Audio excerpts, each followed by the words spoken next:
Olá! Hoje a gente vai mergulhar numa das coreografias biológicas mais incríveis que existem. Como é que o manual de instruções microscópico consegue construir um ser humano inteiro? É uma história que fala sobre o código da vida, sobre a precisão com que ele é copiado e também sobre o que acontece quando uma única letrinha sai do lugar. A grande questão que fica é essa, né?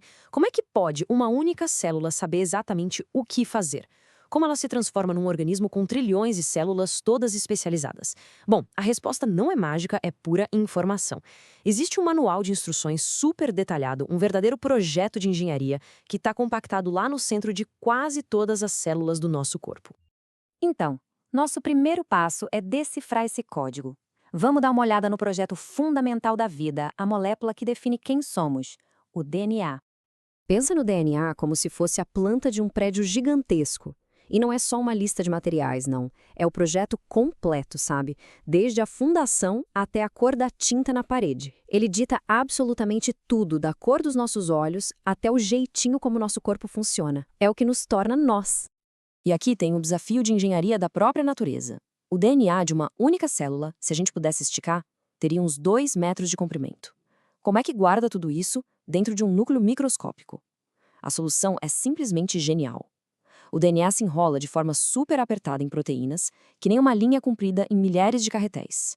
Essa estrutura mega compacta, que a gente chama de cromatina, é o que permite que toda essa informação caiba num espaço tão minúsculo.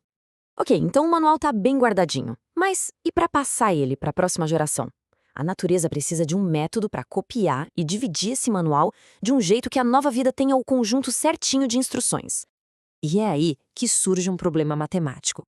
Pensa só, se cada um dos pais passasse seu manual completo de 46 cromossomos, o filho teria 92. A próxima geração teria 184, e ia virar um caos genético. A biologia precisava de uma solução bem elegante para isso, um processo que corta o manual exatamente pela metade. Para a gente entender essa solução, a gente precisa diferenciar dois processos. A mitose é tipo uma máquina de Xerox. Ela cria células idênticas para fazer o corpo crescer e se consertar. Agora, a meiose, esse é o processo especial da reprodução. Ela é bem mais sofisticada. Ela embaralha as cartas genéticas para criar variedade e, o mais importante, divide o baralho bem no meio. A meiose é como um balé em duas etapas.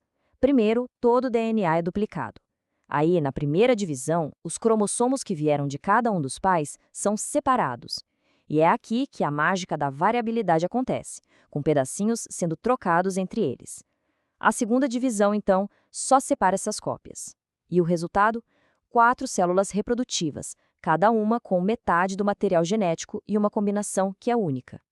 Então, no final das contas, o resultado é este.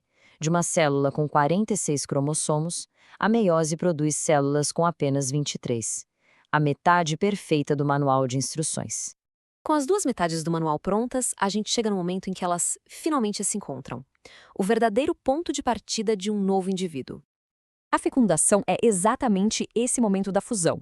Um espermatozoide e um óvulo se unem, criando uma única célula, o zigoto. E nesse exato instante, um ser geneticamente único com um projeto totalmente novo começa a existir.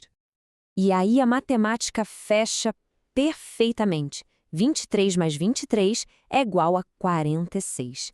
O manual de instruções está completo de novo, prontinho para guiar o desenvolvimento de uma nova vida.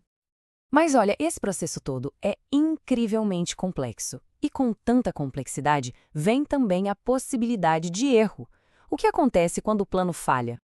Essa citação dá uma dimensão muito humana a esses erros genéticos. Ela descreve a síndrome de Cri-du-Chat, que significa miado do gato, causada pela perda de um pedacinho do cromossomo 5.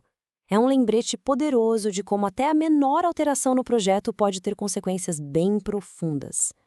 Esses erros são conhecidos como aberrações cromossômicas. Isso quer dizer, de forma bem simples, que houve um desvio do plano original, seja no número total de cromossomos ou na estrutura de um deles. Basicamente, os erros podem acontecer de duas formas. Ou o número de cromossomos está errado, o que a gente chama de aberrações numéricas, ou a estrutura de um cromossomo está danificada, que são as aberrações estruturais. As aberrações numéricas são, como o próprio nome já diz, um problema na contagem. pode faltar um cromossomo, o que é uma monossomia, ou, o que é mais comum, pode ter um a mais, uma trissomia. O exemplo mais conhecido de todos é a trissomia do 21, que é uma cópia extra do cromossomo 21 e que causa a síndrome de Down. Já nas aberrações estruturais, a contagem de cromossomos está até correta, mas a planta de um deles está danificada. Um pedaço pode ser perdido, que é uma deleção, copiado em excesso, uma duplicação, ou até mesmo colado no lugar errado, o que a gente chama de translocação, e que também pode levar a várias condições genéticas. E olha só, esses erros não acontecem só na formação das células reprodutivas. Às vezes, o erro ocorre depois da fecundação, durante as primeiras divisões do embrião. O resultado é o que chamamos de mosaicismo, um indivíduo que tem uma mistura de células, algumas normais e outras com alteração genética. Quando a gente olha para trás, para essa jornada toda, desde a compactação de 2 metros de DNA até a união perfeita de 2 metades de um manual genético, fica muito claro. A reprodução humana é uma coreografia molecular de uma precisão que é, assim, impressionante. E tudo isso nos leva a uma pergunta para o futuro, né? Conforme a nossa habilidade de ler e até mesmo editar esse código da vida avança, como vamos usar todo esse conhecimento? Que possibilidades se abrem para a gente entender e talvez até navegar pela complexidade do nosso próprio manual genético? Fica a reflexão. Obrigada pela companhia